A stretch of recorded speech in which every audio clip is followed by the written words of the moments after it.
ఎందుకంటే వచ్చేటప్పుడే వెహికల్లనే అయిపోయిండు అని చెప్పిండ్రు. ఇక వాళ్ళు డిక్లేర్ చేయాలి అఫీషియల్ గా. లేదా పెద్ద పెద్ద ఆఫీసర్లు చాలా మంది ఉన్నారు ఇక్కడ చూసినా వచ్చినప్పుడు, మంత్రి కూడా వచ్చిపోయింది కదా. సో అది చెప్పలేకనే ఆయన ఇక్కడికి వెళ్ళి పారిపోయిండు. ఇదానికి వచ్చి కానీ చూసినట్టు ఉండాలి కదా ప్రజాప్రభుత్వం. మళ్ళీ రేపు పొద్దుగాల చెప్పాలి కదా, మేము అవసరం అయితే బాడీ కార్డు కూడా వచ్చి చూసిపోయినాం అని చెప్పాలి కదా. నాకు తెలిసి అయితే ఇప్పటికే అయిపోయింది ఇదంతా. ఇది కేవలం కోల్డ్ బ్లడెడ్ మర్డర్, అంటే గొంతు కోసి పచ్చి బట్టతోని గొంతు కోసి చంపినట్టుగా ఆర్టీసీ ఉద్యోగుల మీద పగబట్టి. ఇలా ముఖ్య ఉద్దేశం ఏంటంటే ఈ తెలంగాణ వచ్చిన తర్వాత కూడా తెలంగాణను, తెలంగాణ ఆస్తులను, తెలంగాణ వనరులను మొత్తం ఆందోళన పాలు చేసేందుకు మేఘా కృష్ణారెడ్డి అన్ని పార్టీలకు, అన్ని రాజకీయ పార్టీలకు ఆయనే ఫైనాన్సరు. ఇలా ఆర్టీసీ బస్సులు కూడా ఆయననే కొంటున్నాడు. ఆల్రెడీ 5 డిపోలు సమర్పయామి చేసేసిండ్రు. ఇప్పుడు మొత్తం ఉన్న ఆర్టీసీ వ్యవస్థను కూడా మొత్తం సర్వనాశనం చేసేటువంటి పరిస్థితి వచ్చింది. లాస్ట్ కొన్ని సంవత్సరాలలో దాదాపు ఒక 14,000 మంది ఆర్టీసీ ఉద్యోగస్తులది రిటైర్మెంట్ అయిపోయింది. వీళ్ళు గవర్నమెంట్ వచ్చినప్పుడు 49,000, అంటే దాదాపు 50,000 ఉద్యోగస్తులు ఉంటే ఇప్పుడు 39,000 అయినరు. అంటే 10,000 మంది తగ్గిన తర్వాత కూడా ఆర్టీసీ వీళ్ళు అంటే ఓవర్ గా వర్క్ చేసి కూడా ఉద్యోగస్తులు ఎక్కువ పని గంటలు ఎక్కువ చేసి దాన్ని ఇంకింత ఎక్కువ రెవెన్యూస్ పెంచారు. ఇలా ఈయన ముఖ్యమంత్రి అయ్యేటందుకు, పొన్నం ప్రభాకర్ రవాణా శాఖ మంత్రి అయ్యేటందుకు మహాలక్ష్మి అనే స్కీమ్ ను పెట్టి ఆర్టీసీకు సంవత్సరానికి దాదాపు ఒక 6,000 కోట్ల నష్టం తీసుకొస్తున్నారు. ఇది ప్రభుత్వం ఇవ్వాల్సింది ఒక 4,000 కోట్లు మాత్రమే ఇస్తున్నారు. ఇక మిగతా 2,000 కోట్లు వీళ్ళ మీద పడుతున్నది. మొత్తం అవుట్ సోర్సింగ్ అని పెట్టి ఇప్పుడు ఆయన బస్సులకు మొత్తం మేఘా కృష్ణారెడ్డి బస్సులు వస్తున్నాయి. దాంట్లో రేవంత్ రెడ్డి పార్ట్నర్షిప్ ఉంటది, అన్ని పార్టీలో పార్ట్నర్షిప్ ఉంటుంది, ఆపోజిషన్ లో పార్ట్నర్షిప్ కూడా ఉంటుంది వాళ్ళందరికీ. ఇప్పుడు బీహార్కి వెళ్ళట, యూపీకి వెళ్ళి, ఛత్తీస్గఢ్కి వెళ్ళి, ఒరిస్సాకి వెళ్ళి డ్రైవర్లను తీసుకొచ్చి నడిపిస్తున్నారు. ఇట్లా ఒక తీరుగా తెలంగాణను ఘాటా చేస్తున్నారు. ఈ గవర్నమెంట్ ప్రైవేటు సంస్థలలో కూడా 80% రిజర్వేషన్ మన ప్రాంతం వాళ్ళకు ఉద్యోగాలు ఇప్పిస్తామని చెప్పని మేనిఫెస్టోలో పెట్టి అది చేయలేదు. ఇప్పుడు ఇక్కడ కూడా జరుగుతున్నది ఏంటంటే మేనిఫెస్టోలో వీళ్ళు పెట్టినటువంటి అంశాలు అమలు చేయమని చెప్పి వీళ్ళు గత ప్రభుత్వం మీద కూడా అట్నే చెప్పిండు రేవంత్ రెడ్డి. వీళ్ళ ఆర్టీసీ వాళ్ళ యూనియన్ మీటింగ్లకు వచ్చి కూడా మేము మీ యూనియన్లు మళ్ళా రీఇన్స్టేట్ చేసినట్టు చేస్తాం మేము అని క్లియర్ గా చెప్పి మేము ప్రభుత్వంలో కలుపుతామని చెప్పారు. పక్క రాష్ట్రం ఆంధ్రప్రదేశ్ లో ఏమో కలిపిండు, ఇక్కడ మాత్రం కలపలేదు. కలపకపోగా దీన్ని మొత్తం నిర్వీర్యం చేసి డైరెక్ట్ తీసుకుపోయి బంగారు తెలంగాణ తీసుకుపోయి ఆంధ్ర పెట్టుబడిదారుల చేతులలో పెట్టి దాంట్లో వీళ్ళు వాటాలు తీసుకునేటువంటి ప్రయత్నం తెలంగాణ రాజకీయ నాయకులు చేస్తున్నది స్పష్టంగా అర్థమైపోయింది, తేలిపోయింది. ఈరోజు చర్చలు చేయమంటే చర్చలు చేసేది లేదన్నట్టుగా అరే 40 రోజుల ముందు వీళ్ళు సమ్మె నోటీస్ ఇచ్చారు. మార్చి 15కు సమ్మె నోటీస్ ఇచ్చిండ్రు. వీళ్ళ లోపల కొద్దిగా ఎక్కడన్నా వీళ్ళు మనుషులు, వీళ్ళ మానవత్వం ఉన్నది. ఆర్టీసీ వాళ్ళు ఏబట్టి అధికారంలోకి వచ్చినందుకు వాళ్ళ పాత్ర ఉన్నదని కనుక ఏమని అనుకునేది ఉంటే, గత ప్రభుత్వం ఉన్నప్పుడు 35 మంది చచ్చిపోయింది కదా, వాళ్ళు కూడా చర్చలు చేయలే కదా. 50 రోజుల పైన వాళ్ళు కూడా సమ్మె అప్పుడు కూడా చేశారు కదా. అదంతా ఒక పిశాచుల గవర్నమెంట్, ఇదంతా రాక్షసులు, రావాందులు అని చెప్పని బజాట్లో మొత్తుకున్న రేవంత్ రెడ్డి వాళ్ళు వచ్చినాక ఈయన దానికన్నా ఎక్కువ చేస్తున్నాడు. ఇప్పుడు అదే రావాందులు, అదే పిశాచులు, అదే కథ, అదే రాజ్యము మళ్ళీ వచ్చి ఈయన రూపంలోకి వచ్చి ఉన్నది క్లియర్ కట్ గా.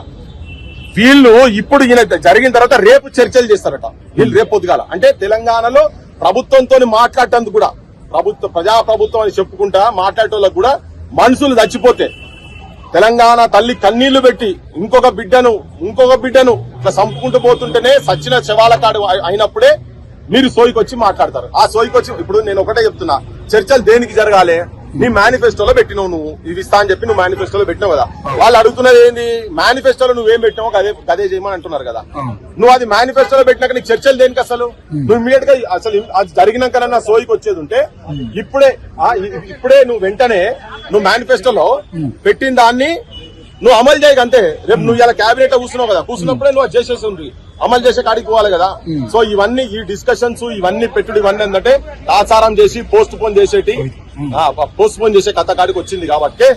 అంటే వాళ్ళు చర్చలు చేయమంటే ప్రైవేట్ వాహనాలను దింపండి, ప్రైవేట్ డ్రైవర్లను దింపండి, మొత్తం అన్ని చర్యలు తీసుకోండి అన్నట్టు అంటున్నారు తప్ప వీళ్ళతో చర్చలు జరిపేటువంటి ప్రయత్నాలు చేస్తామన్నట్టుగా మాట్లాడలేదు. నిన్న ఈ రోజు ఈ సంఘటన జరిగింది కాబట్టి చర్చలు రేపు అంటున్నారు. నిన్న మాత్రం ప్రైవేట్ వాళ్ళని దింపండి, ఎన్ని వెహికల్స్ ఉంటే అన్ని వెహికల్స్ దింపండి అనిపించి మాట్లాడారు కదా. అలా రేవంత్ రెడ్డి వాటాలు ఉన్నాయి కదా, అందుకే ప్రైవేటీకరణ అంటున్నాడు కదా.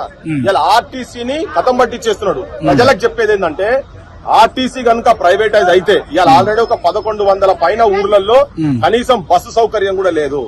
ఆర్టీసీ కనుక ప్రైవేట్ అయ్యేది ఉంటే ఇవాళ పేద ప్రజలకు బస్ పాసులు ఉండయి, విద్యార్థులకు బస్ పాసులు ఉండయి, పెద్ద మనుషులకు పాసులు ఉండయి. ప్రైవేట్ వాడు పైసలు ఇస్తేనే నడుపుతాడు. ఇవాళ మెట్రో వానికి లాస్ వస్తే మాత్రం గవర్నమెంట్ భరిస్తుందట. కానీ వీళ్ళు అధికారంలోకి వచ్చేటందుకు ఈ కాంగ్రెస్ వాళ్ళు మహాలక్ష్మి పేరు మీద అధికారంకి వచ్చిన తర్వాత ఇది లాస్ ను పడేసి ఇంకోటి ఏంటంటే ఆర్టీసీకి కొన్ని వేల కోట్ల ఆస్తులు ఉన్నాయి ఇక్కడ. ఓకే, ఈ ఆస్తులు అన్ని మొత్తం దారాదత్తం చేస్తారు. మీరు ఎక్కడికైనా పోనీ అంత ప్రైవేటీకరణ చేస్తారు. కేరళ మోడల్ గనక తీసుకుంటే కేరళలో వాళ్ళు సొంతంగా డెవలప్ చేశారు.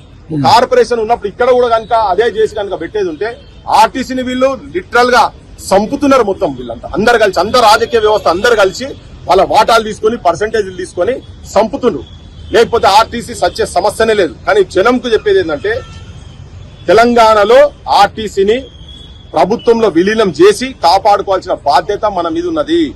లేకపోతే మొత్తం ఇదంతా మన జేబుకు క్షౌరం ఎట్లయితే ఇవాళ హాస్పిటళ్లు ప్రైవేటీకరణ అయ్యి జనం జేబు కత్తెర ఎట్లయితే అవుతుందో, విద్యా వ్యవస్థ ఎట్లయితుందో, ఇంకొక సర్వీస్ సెక్టార్ రవాణా సంస్థను కూడా నాశనం పట్టించేటువంటి ప్రయత్నం చాలా అద్భుతంగా చేస్తున్నది. ఇది జరగకుండా ఆపాల్సిన ప్రయత్నం ప్రజలు చేయాలి. ప్రజలు ఈ ఉద్యమంలో భాగస్వామ్యం కావాల్సిన అవసరం కూడా ఉన్నది. పోలీసులు కూడా మధ్యలో అత్యుత్సాహం చూపించుకుంటా ఆర్టీసీ కాంట్రాక్టర్లు కావచ్చు, డ్రైవర్లు కావచ్చు కొట్టే ప్రయత్నం చేస్తారు. ఇంత ముందు చూసిన ఫత్వా జారీ చేసిండు ఒక ఆయన, వికారాబాద్ అంటే ఆయన ఆ పోలీస్ ఆయన. ఫత్వా ఏందట అంటే ఎవరు వీళ్లకు టెంట్లు ఇయ్యద్దు, ఎవరు గిన్నెలు ఇయ్యద్దు, ఎవరు కట్టెలు ఇయ్యద్దు అని చెప్పిండు. మొత్తం కుర్చీలు ఇయ్యద్దు. అరే మన ఎమర్జెన్సీ ఉంది, అదే రేవంత్ రెడ్డిని గవర్నమెంట్ లా ఎమర్జెన్సీ డిక్లేర్ చేసినావా? అప్రకటిత ఎమర్జెన్సీ తెలంగాణ నడుస్తున్నది.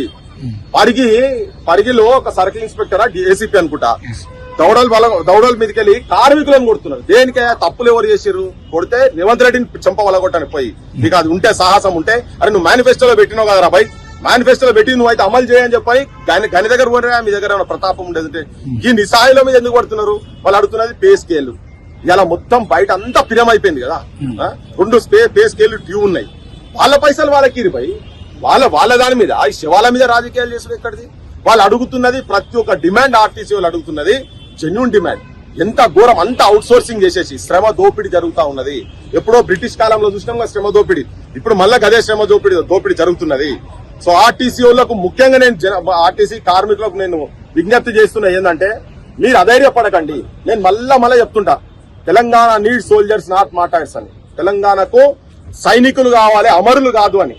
చాలా ఇప్పటివరకు దాకా మొత్తం శవాల జాతర అయింది తెలంగాణ మొత్తము. ఇక ముందు కూడా అది జరగాల్సిన అవసరం తెలంగాణకు లేదు. అంటే ఇవాళ మంత్రి మాట్లాడుతూ రెచ్చగొడుతున్నారు, రెచ్చిపోవద్దు, ఆర్టీసీ కార్మికులు మేము ఆల్రెడీ అందరం దానికి సంబంధించినటువంటి చర్చలు చేస్తున్నాము, తప్పకుండా సఫలమైతే మీరు రెచ్చిపోయేటువంటి మాటలు మాట్లాడే వాళ్ళని నమ్మి రెచ్చిపోదు అంటున్నాము. జర నేను ఏమనుకోదు బయట, ఒక్కసారి నేను జర కొద్దిగా టంగ్ స్లిప్ కావాల్సి వస్తుంది. చెప్పు తీసుకొట్టాలి ఆర్టీసీ మంత్రి గారిని, పొన్నం ప్రభాకర్ అంటోని చెప్పు తీసుకొట్టాలి. పొన్నం ప్రభాకర్ రేవంత్ రెడ్డిని కూడా చెప్పు తీసుకొట్టాలి. ఒకవేళ అట్లా కనుక మాట్లాడితే, అరే మీరు మాట్లాడలే గత గవర్నమెంట్ ఉన్నప్పుడు ఏం మాటలు మాట్లాడారు? మీరు మాట్లాడినా కదా, ఇలా మేము మాట్లాడుతున్నాం. అప్పుడు మీరు కొత్త పిచ్చగాడు అన్నట్టు మీరు మాట్లాడారు అప్పుడు, కానీ మేము ఎప్పటి నుంచో మాట్లాడుకుంటూ వస్తున్నాం కదా. మీరు సంకనాక చంద్రబాబు ఎంబడి తిరిగేటప్పుడు కూడా మేము మాట్లాడినాం కదా, ఆంధ్ర పాలకులు ఎంబడి ఉన్నప్పుడు కూడా మేము మాట్లాడినాం ఇవన్నిటి గురించి. మీరు మాట్లాడితే ఇలా ఎవరో ఉసుకొలుతున్నాడు. ఎవడు ఎందుకు ఉసుకొలుతున్నా? గత గవర్నమెంట్ లో 34 మంది చచ్చిపోలేదా? ఎవరు దేనికి ఉసుకొలుతాడు? నువ్వు అమలు చేయి, నువ్వు మేనిఫెస్టోలో పెట్టింది అమలు చేయి, మాట్లాడాం కదా మేము.